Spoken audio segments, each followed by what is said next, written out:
Precautions before reinstallation. First, always release system pressure before disassembling the tube fitting. Second, for fittings 1 inch imperial or 25 mm metric and above, you may apply a small amount of lubricant to the body threads and the back side of the back ferrule.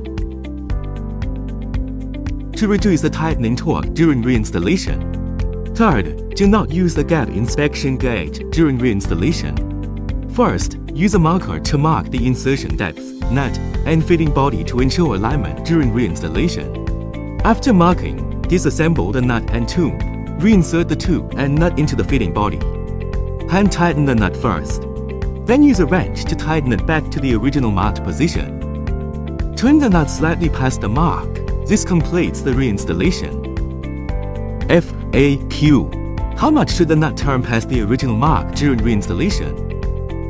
JPE and other major manufacturers do not specify an exact number. Once the nut reaches the original mark, you'll feel a noticeable increase in torque. Just slightly turn the nut past the mark to complete retightening. How many times can a fitting be reinstalled? Again, there is no official limit on the number of reinstallations.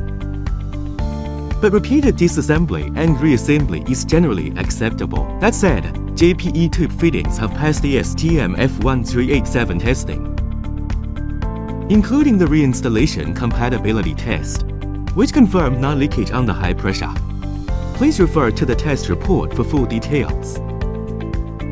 When should a tube fitting no longer be reinstalled?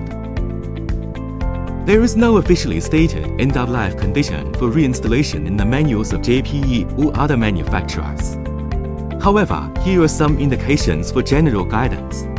Do not attempt reinstallation if you notice the following: excessive torque during retightening, severe deformation, flaring of the front ferrule, or any sign of leakage. Turn pressure into power.